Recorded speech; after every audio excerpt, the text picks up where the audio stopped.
All righty. Happy Monday, and excited to be back at home. I think we're by Saturday it'll be 4 weeks before since we played a home game.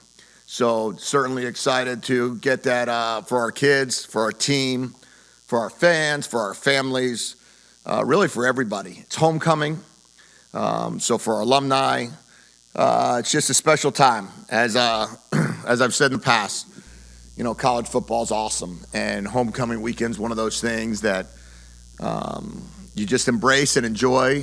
And the fact that we got a 4:30 kickoff against a former Pac-12 foe and now a Big Ten competitor is pretty awesome.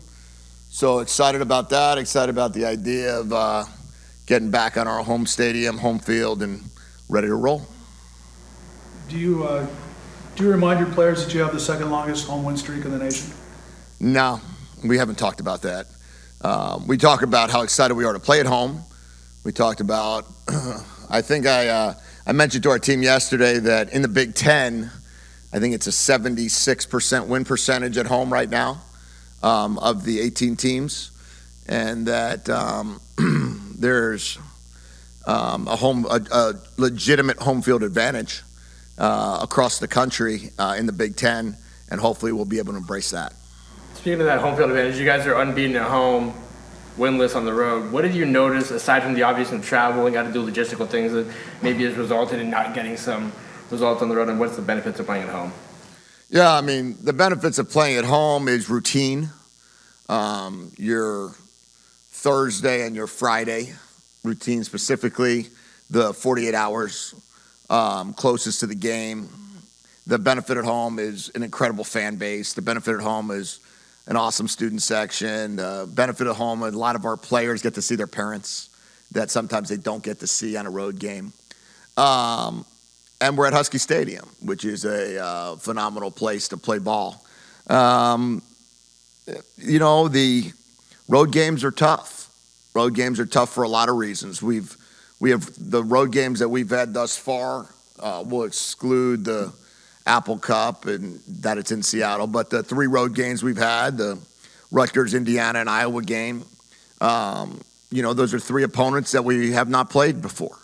It's all new travel logistics, all new schemes, all new personnel that you're going against. It's West Coast, East Coast. I mean, a lot of those things have come into play. Overall, it's good teams, it's older teams, it's veteran teams, it's Big Ten teams. And on the same token, you know, we got to play better in those games. But I think that it was more than just the fact that it was a road game. But I certainly hope that we can play better at home than we have so far. And I hope that the next road trip we go on, we can play better on the road. You said that you'd made some adjustments for the 9 a.m. kick from Iowa to Indiana. Just curious what you changed ahead of it and what you've learned from now having played 2 of those. Yeah. What we did was on Wednesday against Iowa, we lifted. We moved the Thursday lift up to Wednesday. And against Indiana, we felt like we kind of overlifted them. We woke them up early, you know, 6 a.m. So we let them sleep in on Wednesday of the Indiana week. We did a little bit different on Friday when we were at the hotel. We gave them a little bit longer of a break rather than a 3-hour break between meetings. We did a 5.5-hour break in between meetings, and we made curfew a little bit earlier, bed check a little bit earlier, and I thought our guys were ready to go against Indiana, and we were a little fresher coming off of bye on top of that, so we had that squared away. But those are just the slight changes.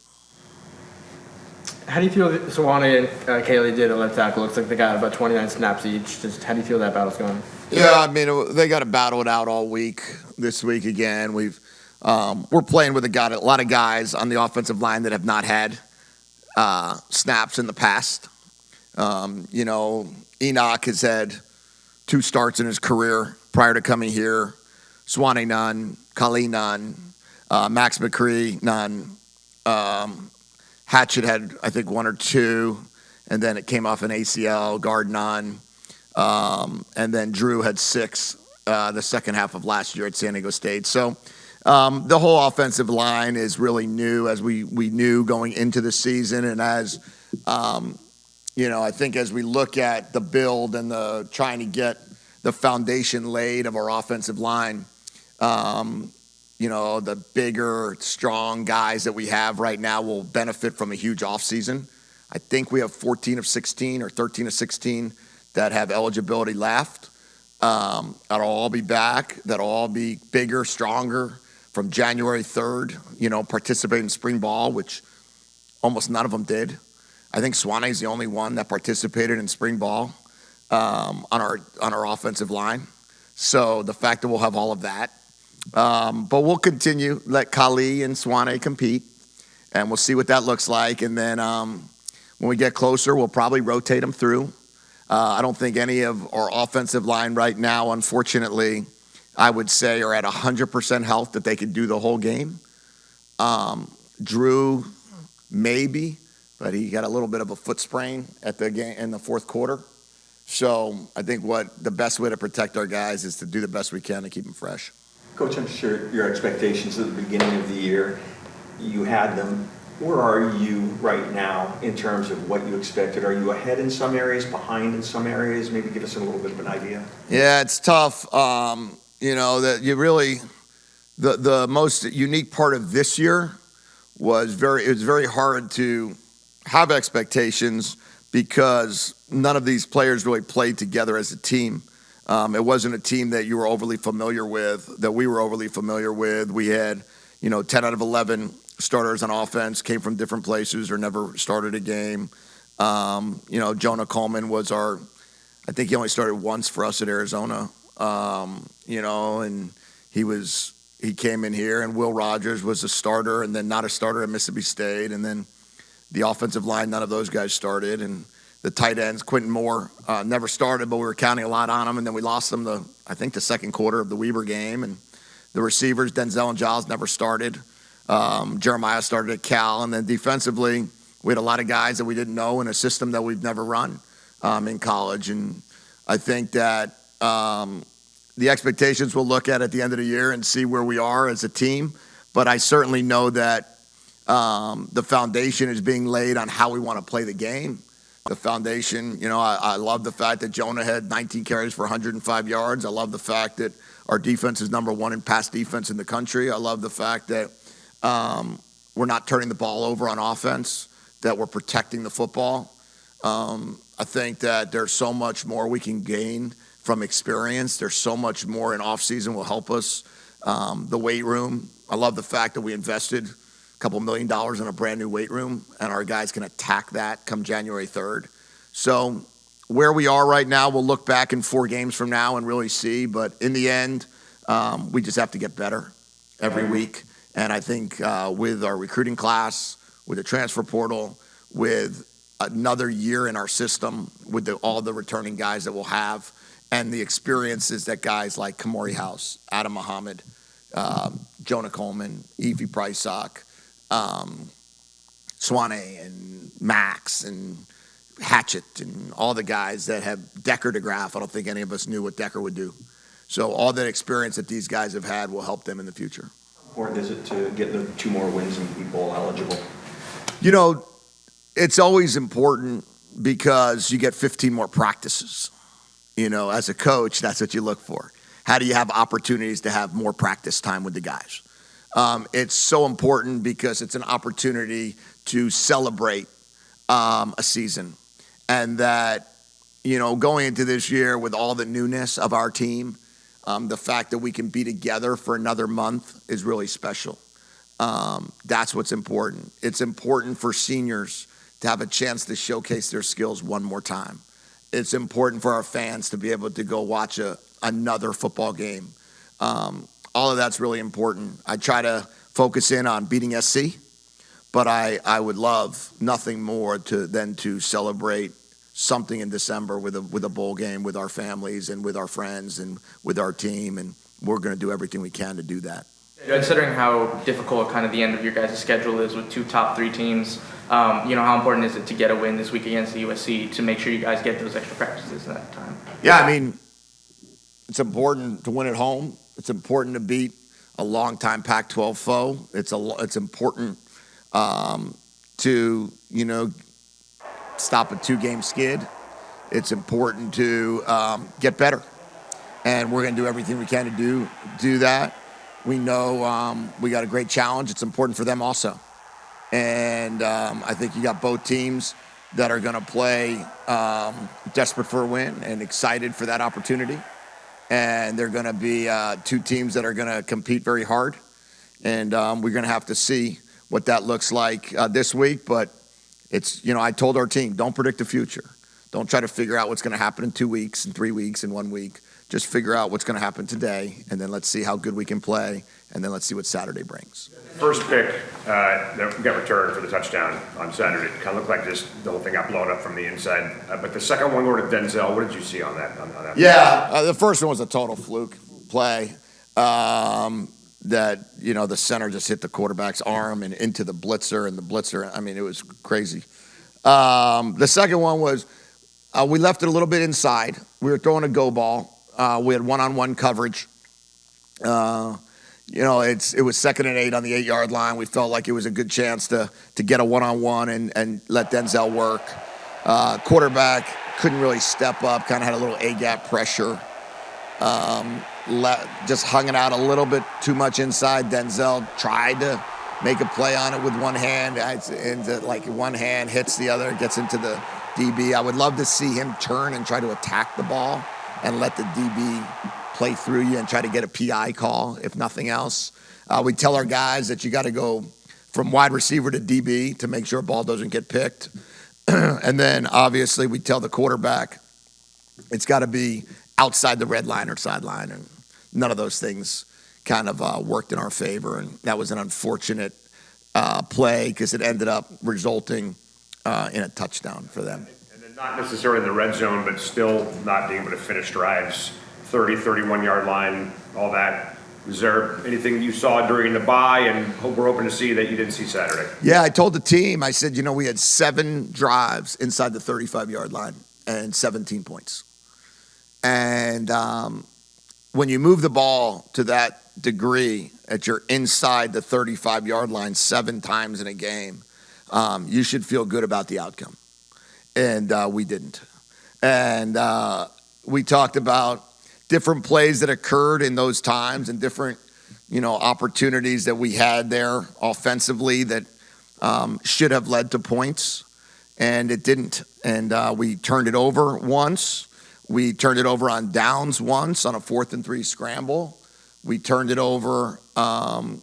We took a sack once, and we had a 4th and 1 and 3rd and 1 that got stopped in the same series. And then the other 3 series we scored. So need to continue to get better there. And I told our defense, if we punt them back there because we choose not to go for it and we get them on the 2-yard line, now we got to get that 3 and out. That's the time you got to get that 3 and out to get them to punt it back. And instead, I think they got 40 yards and flipped the field on us. You mentioned that Durfee has a toe injury that he's trying to deal with. Did he just get stepped on, or is it an AstroTurf type thing? Or It's a turf toe. He does have turf toe in both toes. So I want to say it was the 3rd week of the season, but I'm not exactly positive that it happened on the left toe. And then I think in the 4th week of the season, it happened on the right toe, or I might be off a week. But so he was fighting the left toe, then the right toe, then the left toe got better, the right toe didn't. Then we had to settle him down the right toe, thought we were in a good spot, and then the left toe got aggravated. And then this game, we thought that both toes were okay, and then we had him taped up and suited up, and he went out to work out, and he couldn't explode off of his right foot. So we went back to a foot specialist today to take a look at it, and I don't have an update for you in terms of what Saturday will look like, but it's been a challenge for him, and it's unfortunate because, as we all know, he would certainly be very helpful in setting the edge and his toughness and his strength, and we'll have to evaluate. He's only played 2.5 games this year, so we'll have to see what that looks like in terms of another year if we need it. Valdez come out of it. He's okay. he'll be good to go. It was a stinger there at the end of the game. I think it was like the third to last play or something to that effect, but he'll be fine for the Saturday. Where's Max stand? Max and his thumb. Today he was going to see a hand specialist. So once we get the results there, the biggest issue for an offensive lineman is that if he's a D lineman, we could club it up. But as an offensive lineman, if you club it up, now he's going to not be able to use his hands at all. So we have to, because he would have to have it in a fist. And so we're right now working through how we can handle bracing it or casting it. But again, I would, unless something surprising comes out, I would guess it's probably another week that they can go without having to do that. How do you correct some of the issues you guys have faced on third down this season? You guys were 3 of 11 at Indiana. Yeah. Well, I would say, the 3rd and 1 was a disappointing play that, you've got to be better on 3rd and 1s. I'd start there. If you're better on 3rd and 1s, you get yourself to maybe 4 and 11, which then gets you a little closer. And then you got to convert one other play, right, to get to a 5. You want to be, let's call it, as close to 50% on 3rd down as you possibly could be. If you're 50% on 3rd down, you're in the top 25 in the country. And we're sitting there probably at like 38%, which is bottom third of the country. And that's where we got to really improve. How do you do that? It's all 11 plus the sideline, I guess I would say. Like, what plays are we calling to put them in the best possible position to succeed? How are we blocking? How are we picking up protections? Are we winning on the down and distance? Are we winning in the route, I should say? And, can we make a couple more plays after we catch the ball, rather than, get to a situation where it was a 3rd and 7 or 3rd and 8 and we hit Denzel for 5 and now it's 4th and 3. Can we knife it and get the first down or some of those things? We've had a couple of unfortunate ones on 3rd down where, we dropped a snap on a 3rd down that I can remember. We've had a couple of plays that we ended a half a yard short. We had Giles this past game on a 3rd and 6. We got 5, and then on 4th and 1, we went for it and got it. What does that count as, right? It's not a 3rd down conversion, but you're still on the field. But we were only 1 for 3 on 4th down. So I always look at them both. I say, all right, we were 4 for 16 or 5 for 17, whatever we were. We had them both together, and not good enough. Obviously, you had no choice to go in the portal for a few offensive linemen. You mentioned you could have 14 guys back. I think you got 5 committed in this 25 class. Is that position in particular one that you really need to build through the high school ranks, or is it any different than Yeah, I think that's it's a really limited group of portal offensive linemen that can come in and start. I mean, the competition for the few people that are who's going in the portal? Non-starters of other teams, or if you have an elite starter that wants to go in the portal and see what it looks like, you'll compete for it with everybody in the country, which we'll have to do. I think that if you're going to build your O-line, you got to build it through high school. And you've got to build it through experience. And now we're sitting there in a spot where Packy Finau and, Hilkema and David and Hatchett and Swane and all these guys are now going to be redshirt freshmen to become redshirt sophomores. We'll have these 5 newcomers coming in that'll be freshmen. We'll have the redshirt sophomores become juniors. And then if we can snag 1 or 2, great. But in the end, you don't really want to live like that. I'd much prefer a Max McCree for 12 months, 12 more months, have an off season with when you guys are at spring practice, you guys can say, now, you actually have an offensive line out there today and not just 7 players. And we can actually have between 15 and 20 guys competing and getting going. I think that, to me, will be the key. A healthy off season, knock on wood, with all of our young guys to see how much better they can get. Start update. When you lose a couple of games, Coach, fans are always clamoring to make changes, and the easiest one to make, they seem to think, is changing at the quarterback. And they've seen enough of DeMond Williams to be excited and know that he's probably the future. Where is he today compared to where he was at the beginning of the year? And if he needed to, how close is he ready to be stepping in right now? Yeah, DeMond's improvement has been really good for the last 8 weeks. Each week he's gotten better. Each week he's gotten more comfortable when he goes in the game. He's more comfortable going in. Damon's going to be ready to take this team over at some point in time. I think that right now, Wills continues to give us the best chance. He's completed 73% of his passes. I certainly don't blame him for the first interception. That's about as a fluke can get. He's thrown 4 picks all year. Maybe you subtract 1, and we've turned it over a couple times with snaps. But we got to make plays around Will. We got to make bigger plays at the passing game. We got to hit the big ones, and we got to finish some balls down the field. We had a chance to throw a go route on the far sideline to Denzel. We didn't finish it. He threw a beautiful ball to Lecky at the end of the game to get us in scoring range. So right now, Will's done a really nice job. Damond is going to be special. Damond will be the face of Washington football, moving forward next year. But he's going to continue to get reps throughout this season like he has. Dan Broussard update? Back yesterday in the building, back working out. We'll have to see. He's another foot that we have to keep an eye on to see if he can go. Thanks, guys.